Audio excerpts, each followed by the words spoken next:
নড়াইলের লোহাগড়ায় বৈষম্য দূরীকরণে মাধ্যমিক স্তরের বেসরকারি শিক্ষা প্রতিষ্ঠান জাতীয়করণের পূর্ব পর্যন্ত শিক্ষা প্রশাসনের বিভিন্ন পদে সরকারি স্কুলের শিক্ষকদের পদায়ন বন্ধ রাখা ও শিক্ষা সংস্কার কমিশন গঠনের দাবিতে মানববন্ধন কর্মসূচি পালিত হয়েছে। আমাদের দাবি 1 নম্বর, আমাদের এই বেসরকারি শিক্ষাকে বৈষম্যহীন করে জাতীয়করণ করে দিতে হবে। জাতীয়করণ করলে এই বৈষম্য দূর হবে, এছাড়া বৈষম্য দূর করার কোনো রাস্তা নাই। মঙ্গলবার সকালে লোহাগাড়া উপজেলা পরিষদ চত্বরে এ মানববন্ধন কর্মসূচি অনুষ্ঠিত হয়।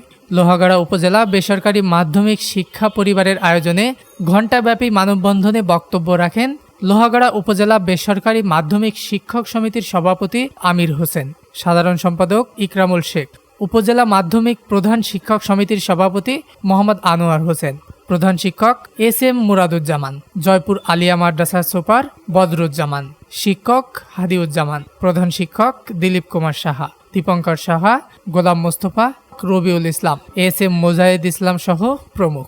মানববন্ধন শেষে শিক্ষকদের একটি প্রতিনিধি দল লোহাগড়া উপজেলা নির্বাহী অফিসারের মাধ্যমে সরকারের শিক্ষা উপদেষ্টা বরাবর একটি স্মারকলিপি পেশ করেন।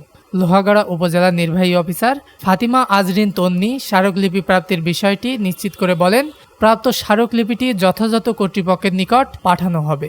ডেস্ক নিউজ, দৈনিক রানার।